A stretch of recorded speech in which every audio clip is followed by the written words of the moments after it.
Alright, this is gonna be a first impression video about a knife that I brought on AliExpress that you can see here.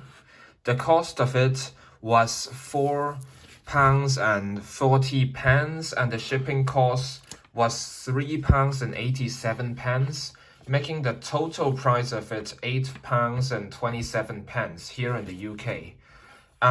It is that cheap is because it was on sale. It's like 50% off or so.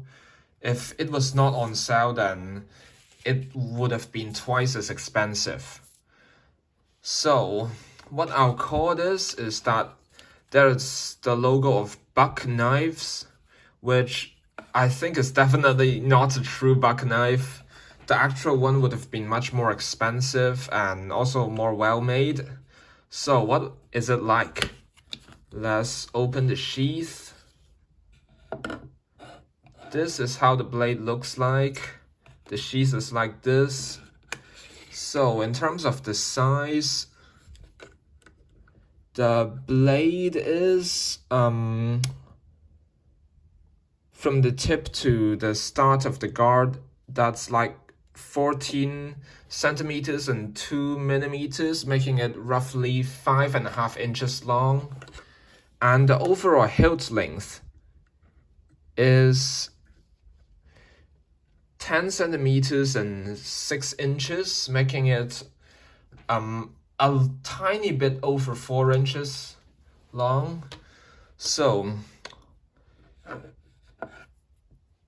this is the thickness of the blade. It's a bit hard to see, but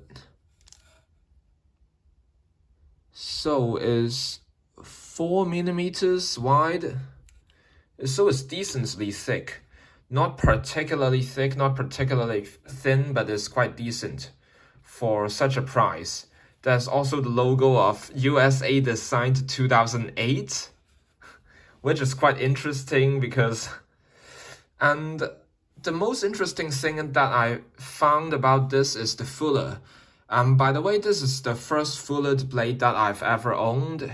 And what this groove here does is that it lightens the weight of the blade without reducing the thickness. So this is particularly useful for larger, longer, heavier blades. For this, it is more of a thing of a style rather than a thing of practicality. So let's see the sheath. The sheath is made from this kind of artificial leather, which is really slippery and smooth. This, I don't know what is it really called, but it feels a bit like velvet, this kind of material. And I'm not expecting the sheath to be made of good quality materials.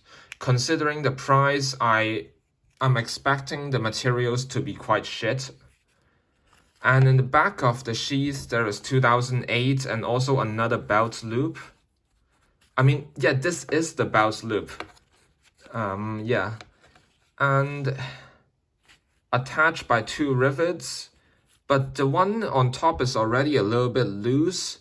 So what I'll have to do is that I'll stitch some threads with a needle around this top rivet. So to keep the loop more secure on it. So the knife is not gonna fall off when you're wearing it on your belt. So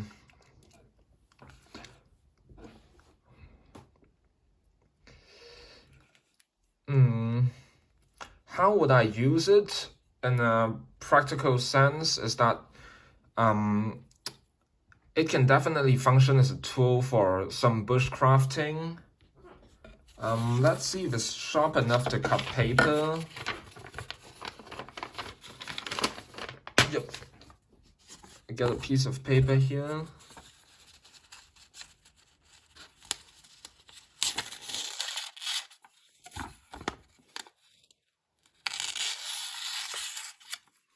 It's just sharp enough. It definitely needs some more sharpening if you want more pronounced edge, because it's just sharp enough to cut a little bit of paper.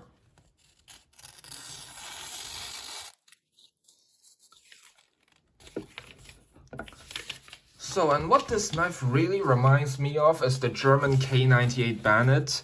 Despite that this is much shorter, the original K98 bayonet would have had a blade length of 9 inches, and this only has a 5.5-inch blade, so is what I consider a miniature version of that.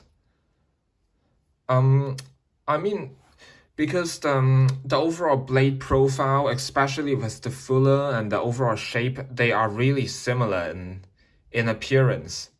And the style of hilt are also similar. This definitely doesn't attach to any firearms because it's not meant to be a bayonet, it's just meant to be a knife. Yeah, I mean, but even in terms of this minimalistic small crossguard, and it kind of looks a lot like the K98 bayonet, and that's what this reminds me of.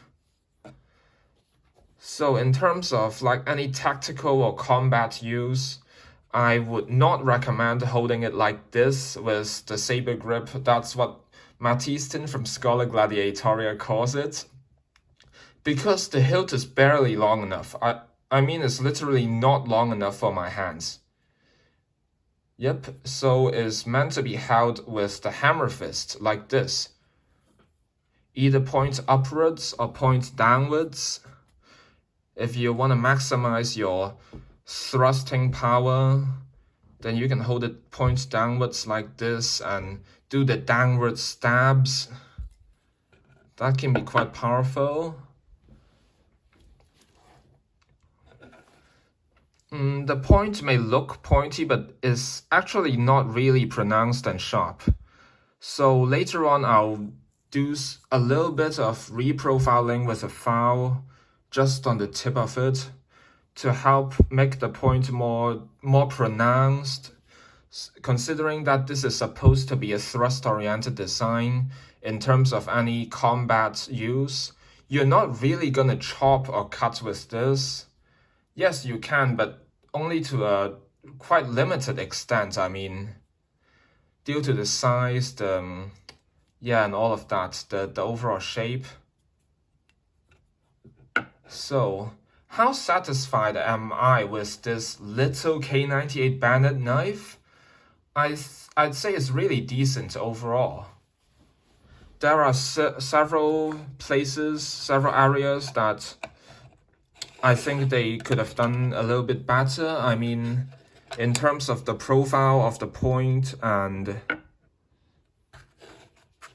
maybe the attachment of the loop, that's the only thing that I can really criticize, to be honest.